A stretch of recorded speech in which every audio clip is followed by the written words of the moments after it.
कि एक दफ़ा प्राइम मिनिस्टर ऑफिस से कॉल आई कि प्राइम मिनिस्टर साहब जानना चाह रहे हैं कि क्या पनाहगाह जो हम बनाते थे बैतुल माल में, उन पनाहगाहों में जो मजदूर सोते हैं तो क्या उनको सुबह 5 बजे उठा दिया जाता है? तो मैंने कहा नहीं सर, हम उनको 7 बजे उठाते हैं। 2-3 दिन बाद फिर MS का फोन आ गया कि नहीं, आपने वेरीफाई नहीं किया, वो 5 बजे सुबह उठा देते हैं। और प्राइम मिनिस्टर साहब ये बहुत वरी है कि अगर वो दिहाड़ीदार मजदूर सारे दिन काम करता है और रात को 10 बजे सोता है, तुम लोग 5 बजे अगर उठा दोगे तो उसकी नींद पूरी नहीं होगी।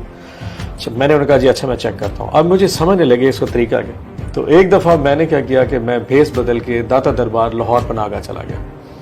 जब मैं वहाँ पे पहुँचा तो मैंने मास्क सास पहना हुआ था, सर पे टोपी भी पहनी हुई थी। पहले तो उन्होंने मुझे पहचाना नहीं, पूरी तलाशी ले ली मेरी, पूरा बॉडी सर्च, मेरा बैग शैग चेक किया। जब मैंने ID कार्ड दिया तो लड़के को शक पड़ गया, तो फिर उसको मैंने साइड में बुला के कहा कि तुमने खामोश रहना। एंट्री उसने कर दी, मैं अंदर चला गया। जब खाने वाली टेबल के वो बाहर खड़ा हुआ तो वहाँ पे तकरीबन कुछ 50 बंदे खड़े थे। तो उन्होंने कहा जी अब 20 बंदे आ जाए। वो दौड़ के अंदर गया, मैं फिर पीछे रह गया। 10 मिनट और इंतजार किया, 15 मिनट बाद वो खाना खा के बाहर आए। फिर और लोग गए, मुझे धक्का लगा, मैं फिर पीछे आ गया। वहाँ एक वेटर खड़ा था, उसने कहा भाई थले बह जा। तो क्या नहीं थले बह जा। अब मैं उसकी शक्ल गौर से देख रहा था, उसे पहचाना नहीं था। मैं जमीन पर बैठ गया। थोड़ी देर मुझे कहता है साइड होकर बह जा, सारे जेडन ना सालन तेरे डोल जाना चाहिए। मैं हैरान परेशान। उसके बाद कोई आधे घंटे बाद मेरी बारी आई। अंदर जब मैं गया तो वहाँ पे इतनी सारी हड्डियाँ पड़ी थी। तो मैं कहा यार इसको तो हटा ले। कहना आप नहीं कर सकता तू। अब मुझे आहिस्ता आहिस्ता सारी फिल्म चली थी कि प्राइम मिनिस्टर सारी चीज़ों का पता था, और मैं बैतुल माल का MD होने के बावजूद मेरे नीचे एक इदारा चल रहा है और मुझे उसमें अंदाज़ा नहीं कि कितनी कमी बेशी हो सकती है। मैं बर्दाश्त कर गया। खैर मैंने खाना खाया। रात को जब मैं जाके वहाँ पे अपने कमरे में जिस जगह पे लेट गया तो उसके बिस्तर। अच्छा आपने रात वहीं स्टे किया? हाँ, रात को जाके स्टे। खैर वो रात गुजर की, रात को मैं भी उनके साथ सो गया। रात को लोगों ने बड़ी कहानियां सुनाई, लेकिन जो भी कहता था ना वो इमरान खान साहब के लिए लिटरली दिल से दुआएं करता था।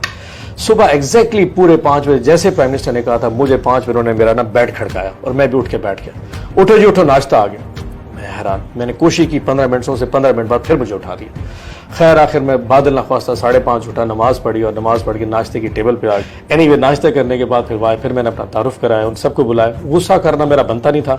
फिर मैंने उनके इश्यूज को सुना, एड्रेस किया। लेकिन बात जो बताने की है कि अगर एक मुल्क का हुक्मरान बैठ के इतनी छोटी छोटी निटी ग्रिटीज के लिए आपको कन्वे कर रहा हो और आप उस पर परफॉर्म कर रहे हो या ना कर रहे हो, ये आपकी अपनी सलाहियत है। सो मैं खुद को बहुत खुशकिस्मत समझता हूँ कि मैं MD बैतुल माल था उस हुक्मरान के नीचे, जिसकी रूह, जिसकी सोच हर उस शख्स के लिए। मुझे वो रियासत मदीना वाला जो कॉन्सेप्ट देते हैं, इतनी कहानियां सुना सकता हूँ कि एक दिन प्राइम मिनिस्टर साहब पिंडी एक बाजार से गुजरे, एक नवंबर की रात थी और इन दिनों सर्दी बहुत पड़ी। तो मुझे MS का फोन है कि प्राइम ने कहा कि मैंने उस पुल के नीचे बहुत सारे लोग सड़क पे सोते देखे। तो मैंने कहा सर उसके साथ जो पनाहगाह है वो 100% चल रही है, वहां स्पेस नहीं है। तो उन्होंने कहा जी कोई प्राइम मिनिस्टर कह रहे मुझे नहीं पता, ये लोग कल रात को यहाँ नहीं होने चाहिए। मैं उसी वक्त 100 स्लीपिंग बैग्स लेके आया और हमने वो पनाहगाह की छत के ऊपर एक कंटेनर लगा के उसमें लोगों को सुला दिया। अच्छा।